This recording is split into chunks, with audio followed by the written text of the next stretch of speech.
14 বছরেও শুটিয়া বিচার পায়নি।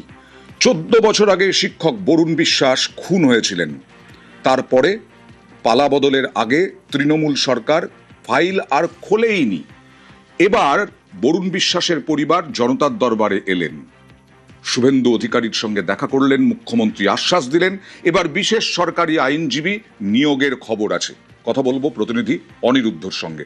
অনিরুদ্ধ, দেখো, একদমই গত 2012 সালের 5ই জুলাই খুন হয়েছিলেন গাইঘাটার শুটিয়ার প্রতিবাদী শিক্ষক বরুণ বিশ্বাস, এবং সেই খুনের পরে পরিবারের তরফ থেকে যে অভিযোগ করা হয়েছিল সেই অভিযোগের ভিত্তিতে এই মামলার শুনানি শুরু হয় বনগাঁ মহকুমা আদালতে। FT1 বিচারকের অধীনে এই মামলা শুরু হয় এবং এই মামলায় যে 76 জন সাক্ষ্য ছিল তাদের মধ্যে ইতিমধ্যে 36 জনের সাক্ষী আগে নেওয়া হয়েছিল। আজ 37 নম্বরের যিনি সাক্ষ্য ছিলেন তার সাক্ষী নেওয়া হয়েছে। বনগাঁ FT1 এর বিচারক আজকে সাক্ষী নিয়েছেন এবং এই মামলায় সব থেকে গুরুত্বপূর্ণ বিষয় যে সাম্প্রতিক বরুণ বিশ্বাসের পরিবারের তরফ থেকে মুখ্যমন্ত্রীর সঙ্গে দেখা করা হয়েছিল এবং সঠিক বিচারের দাবি করা হয়েছিল। সেই অনুসারেই বলা যেতে পারে তাৎপর্যপূর্ণ বিষয়টি যে এই মামলায় স্পেশাল পিপি নিয়োগ করা হয়েছে, অর্থাৎ বিশেষ আইনজীবী, সরকারি আইনজীবী নিয়োগ করা হয়েছে। আগে যিনি সরকারি আইনজীবী ছিল তাকে সরানো হয়েছে, যেটা নিয়ে অভিযোগ ছিল পরিবারের তরফ থেকে, এবং পরিবার বারবার করে অভিযোগ করে আসছিল যে তার বাবাকে, অর্থাৎ বরুণ বিশ্বাসের বাবাকে এখনো পর্যন্ত তার সাক্ষ্য গ্রহণ করা হয়নি।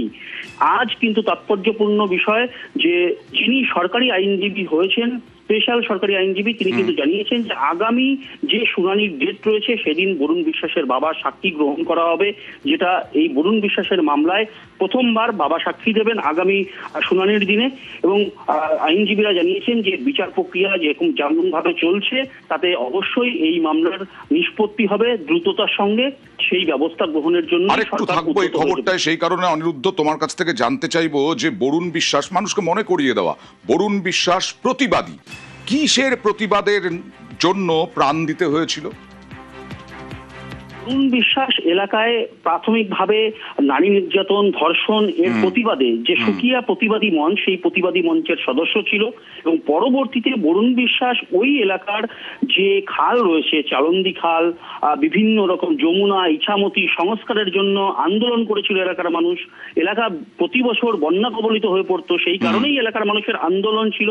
সেই আন্দোলনে সামিল ছিল বরুণ বিশ্বাস এবং পরবর্তীতে পরিবর্তন হওয়ার পরে, অর্থাৎ তৃণমূল কংগ্রেস সরকার আসার পরে ওই খাল সংস্কার বা নদী সংস্কারের জন্য প্রায় 34 থেকে 35 লক্ষ টাকা স্যাংশন হয়েছিল। সেই যে অনুমোদন, সেই অনুমোদন অনুসারে খাল সংস্কার হয়নি, তারই প্রতিবাদ জানিয়েছিল বরুণ বিশ্বাস। তারপরেই বরুণ বিশ্বাস খুন হয় বলে পরিবারের পক্ষ থেকে অভিযোগ করা হয় এবং এই অভিযোগের পরে যেভাবে তদন্ত প্রক্রিয়া আগাচ্ছিল তা নিয়ে পরিবারের একাধিক অভিযোগ ছিল। সাম্প্রতিক মুখ্যমন্ত্রীর সঙ্গে দেখা করে তারা সেই দাবি জানায় এবং ফাইল খুলেছে, এবার এই ফাইলও খোলা হলো, নিশ্চয়ই বিচার পাবে শুটিয়া।